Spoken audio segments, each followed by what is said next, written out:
Ya kembali lagi di Cahaya Hati Indonesia Ramadan. Masya Allah kita masih ngebahas bagaimana pola hidup sehat ya di bulan suci Ramadan ini. Dan Alhamdulillahirrabbilalamin senang banget karena hari ini kita sudah bertemu dengan guru kita yang dimuliakan Allah Subhanahu Wa Taala, Kiai Haji Khalil Nafis. Assalamualaikum Kiai. Waalaikumsalam warahmatullahi wabarakatuh. Senang lihat Kiai ini seger terus. Alhamdulillah. Ya jadi panutan kita nih, kira-kira Kiai punya tips apa aja nih buat kesehatannya ya. Baik Kiai, subtema kita memilih makanan terbaik sesuai sunnah. Masya Allah. Nah mungkin Kiai bisa bahas itu dulu, nanti kita boleh cicet selanjutnya. Baik silakan Kiai. Assalamualaikum warahmatullahi wabarakatuh. Waalaikumsalam warahmatullahi wabarakatuh. Alhamdulillahirabbil alamin. Alhamdulillahilladzi khalaqal insana fi ahsani taqwim. Summa radadnahu asfala safilin illal ladzina amanu wa amilus solihat. Wassalatu wassalamu ala Rasulillah wa ala alihi wa ashabihi wa mawala. La haula wa la quwata illa billah. Subhanaka la ilma lana illa ma 'allamtana innaka antal alimul hakim. Bapak Ibu, jamaah, pemirsa Cahaya Hati Indonesia dimanapun berada. Bicara makanan ini saya akan membuka sebentar lagi Mas Ali. Ini kayaknya belum siap untuk berbuka ini. Kita sebenarnya memang dari apa yang diasup oleh kita. Iya. Mau sehat jasmani, mau sehat rohani tergantung makanan kita. Betul. Kalau makanan kita ini sehat, maka diri kita sehat. Itu yang jasmani. Kalau makanan kita ini bergizi, makanan kita ini baik, maka pertumbuhan tubuh kita juga baik. Yang kelebihan makan biasanya obesitas. Iya.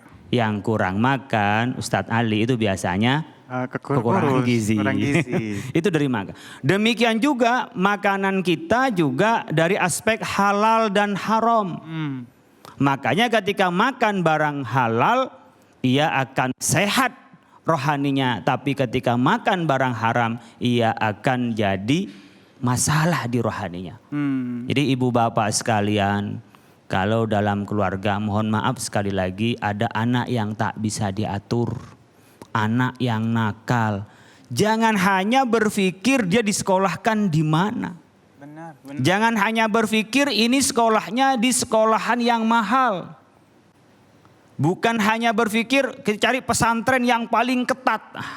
Tidak. Tapi perlu introspeksi, makanan yang diberikan kepada anak kita ini sudah baik atau tidak. Kalau disebutkan dalam Al-Quran, fakulu mimma razaqnakum halalan thayyibah. Halalan thayyibah. Jadi halal dan thayyib. Halal itu artinya halal dari aspek barangnya, halal dari aspek cara mendapatkannya. Aspek barangnya tentu ada namanya, disebut kita halal lidzatihi, zatnya itu halal. Makanan seperti halnya white coffee. Minuman ini bukan makanan nih. Ini kita salah nyebut kalau udah mau buka ini salah nyebut kita ini. Ini makanan apa minuman ini? Minuman ini. Nah, minuman ini halal. Kenapa? Karena dari biji kopi, lalu dia dimakan oleh luwak, tapi bijinya nggak sampai pecah, keluar, maka kopinya masih bisa diminum. Kalau sampai kulitnya itu pecah, maka dia akan terkena kotoran dari luwaknya dan itu menjadi najis. Makanya yang boleh dijadikan kopi ini yang ketika keluar dari luwak dalam keadaan utuh tidak pecah sama sekali. Itu halal lidzatihi karena pada zatnya kopi itu halal untuk diminum. Nah berbeda yang memang haram lidzatihi, zatnya haram. Menurut umat Islam makan daging anjing itu haram. Makan daging babi itu haram. Makan darah itu haram. Itu zatnya adalah haram. Air putih itu zatiyahnya halal. Tapi ada kemungkinan faktor yang lain menjadi haram. Airnya Ustadz Ali, saya ambil. Airnya itu halal tapi punya antum itu haram. Iya, punya Ustadz Moblezar ya. Punya beliau saya ambil. Nggak izin, diminum begitu saja. Nah itu haram li ghairihi, haram karena faktor cara mendapatkannya salah. Cara mendapatkannya betul. Ini menjadi tolok ukur dalam kita beragama. Halalan. Sebenarnya di dalam Islam itu hanya dua pokoknya, halal dan thayyib. Kalau halal ya kita mengikuti perintah Allah, kalau yang thayyib berkenaan dengan dzatiyahnya itu baik. Jadi kalau dalam agama halal dan haram. Tapi ketika berkenaan dengan gizi, berkenaan dengan thayyib. Maka halalan thayyiban. Halal secara agama, baik dzatiyahnya itu halal maupun proses cara mendapatnya pun juga halal. Jadi kita uang itu nggak ada halal haramnya, uang alat tukar kok, uang. Tapi ketika cara mendapatkan uang dengan cara kita kerja baik-baik, ya, dengan kita memberikan jasa atau dengan cara menjual white coffee, kita dapat untung, itu halal. Tapi dengan cara mencuri, dengan cara korupsi, dia sudah haram cara mendapatkannya. Maka haram dan halal adalah pokok di dalam keagamaan kita, khususnya di bidang makanan. Kenapa?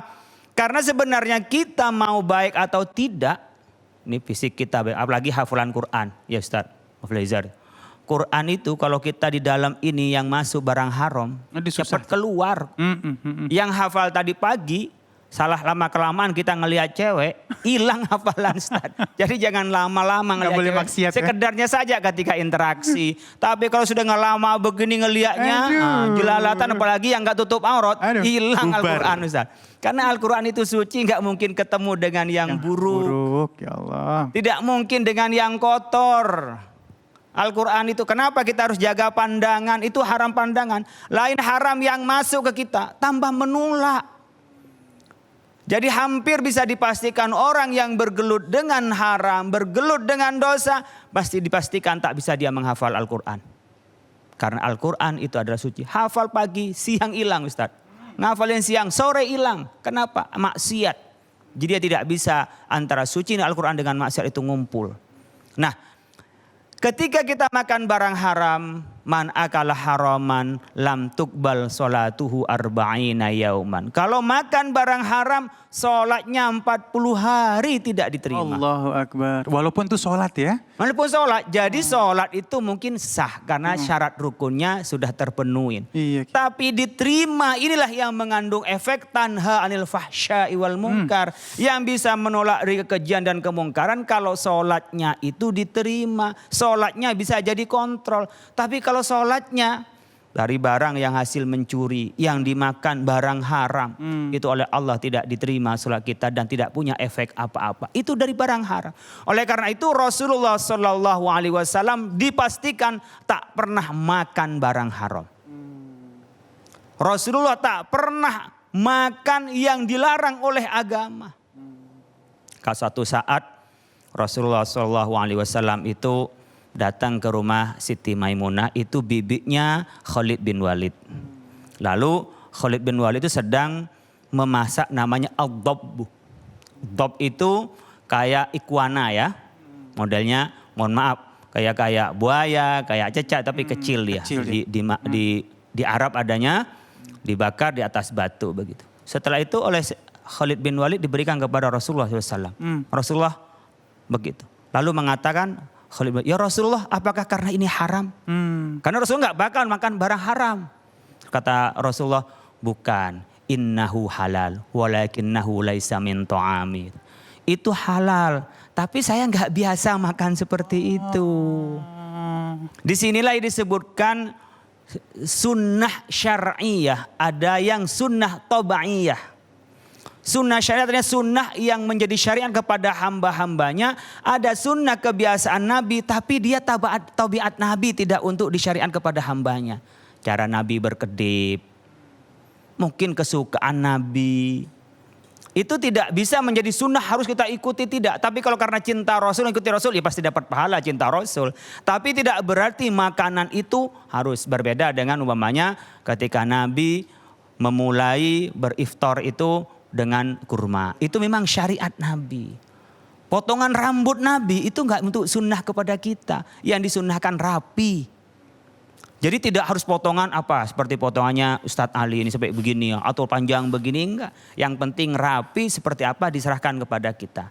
Jadi sunnah itu ada yang tabaiyah, ada yang syar'iyah. Ada sunnah Nabi itu yang sifatnya tabiat Nabi. Nabi berkedip ya. Nah, Nabi juga badannya tegap. Kalau nggak bisa tegap, masa nggak bisa dipaksain kan? Udah nggak bisa tegap gimana lagi gitu.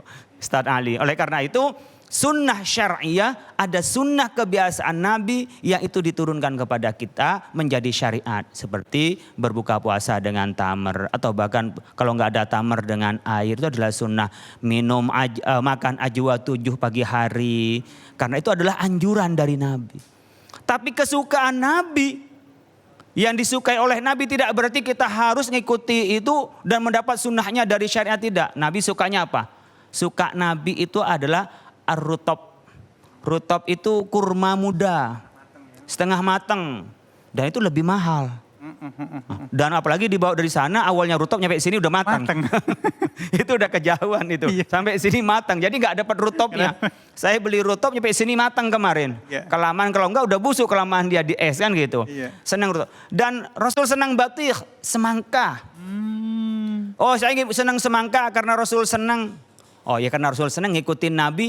Karena cinta Nabi boleh, tapi tidak berarti kalau makan semangka berarti dapat pahala, enggak makan semangka enggak, tidak. Jadi itu adalah bagian dari tabaiyah, kebiasaan Nabi.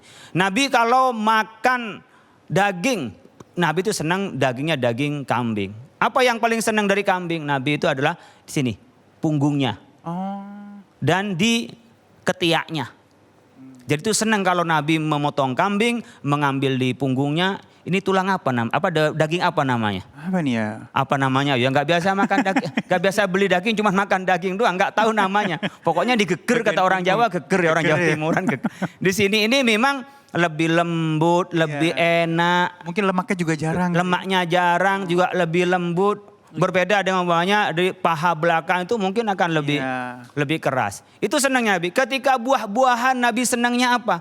Senangnya Nabi itu buah-buahan tentu buah tamar, kurma, itu Nabi senang. Itu di buah-buahannya. Nah ini kebiasaan Nabi. Nah Nabi paling senang kalau makan apa? Syarid. Syarid itu adalah roti yang dicampur dengan daging. Aduh enak banget itu. Itu disebut di Mesir itu fattah namanya itu. Yang namanya dari namanya makanan itu ya. Jadi Bapak Ibu sekalian, halal secara agama dan thayyiban itu baik. Nah, baik bagi kita apa? Ghaira dharin ya. Lil abdani wala lil uquli. Yang tidak ghaira dharin, tidak membahayakan kepada apa? Kepada badan dan tidak membahayakan kepada akal. Jangan yang memabukkan, jangan juga yang meracuni. Soal apa seleranya itu tidak menjadi masalah. Mungkin orang Arab berbeda makanan kebiasaan masih muda dan melihat yang seperti adab tadi ada di Arab, dimakan di Arab. Di sini mungkin ada yang merasa jijik. Jadi Nabi itu makan sesuatu yang menurut Nabi suka. Dan Nabi ketika makan itu apa yang terdekat. Bahkan kadang-kadang Nabi itu datang ke rumah istrinya, Nabi tak pernah meminta apa-apa. Pokoknya apa yang ada di situ Nabi makan. Jadi apa yang disukai Nabi makan dan Nabi tidak pernah memaki makanan apapun. Allahu Akbar. Tapi yang jelas Nabi paling senang kalau pagi itu minum susu, minum madu. Kalau minum madu dicampur dengan air tawar. Allah enak banget. Jadi kalau pagi-pagi ibu bapak sekalian saya ngikutin Nabi, cinta Nabi, insya Allah dapat pahala dan juga sehat, minum madu campur air tawar. Dan kalau Nabi makan makanan tak pernah cuma nasi doang, tidak. Tapi dicampur oleh Nabi ya daging gitu. Nah ini yang dilakukan oleh Nabi. Bahkan Nabi ketika makan pun Nabi tidak selalu di awal, Nabi tidak minum dulu. Tapi makan dulu baru belakangan agak lama baru minum. Bukan kita makan minum dulu. Tengah minum lagi, akhir minum lagi. Akhirnya kita tuh kembung dengan air gitu ya. Ini adab Nabi pastinya. Nabi itu diawali dengan basmalah ya ketika makannya. Kalau lupa baca bismillahi awwaluhu wa akhiruhu. Yang terakhir Nabi juga baca hamdalah tentunya. Untuk apa? Kalau kita makan dengan membaca basmalah itu pastinya kita ini tidak ditemani setan. Jadi makanannya halal, makanannya baik, tata caranya pun islami. Ini yang dilakukan oleh Rasulullah SAW. Kalau toh itu Nabi tidak mensyariatkan, tapi kita ngikuti Nabi makannya, cara Nabi makannya, cinta kepada Rasulullah, akan diberi pahala cinta kita kepada Rasulullah Sallallahu Alaihi Wasallam. Masya Allah, terima kasih Kiai ilmunya. Aduh, jam segini kita ngebahas makanan jadi bawaannya langsung lapar nih ya. Ya, Baik, banyak banget nih ya. Iya, Masya Allah ya, banyak banget ilmu yang kita dapatkan ya, tata cara bermakan yang baik ya. Kalau udah dapat ilmunya tinggal dipraktekin ya. Baik, pemirsa yang dirahmati oleh Allah Subhanahu wa taala, insya Allah sesaat lagi kita akan bertemu dengan guru kita yang dimuliakan oleh Allah Subhanahu wa taala, Al-Habib Qais Abdurrahman Assegaf. Insya Allah tema kita, subtema kita, orang beriman menjaga kesehatan. Jangan kemana-mana, tetap bersama kami di Cahaya Hati Indonesia Ramadan.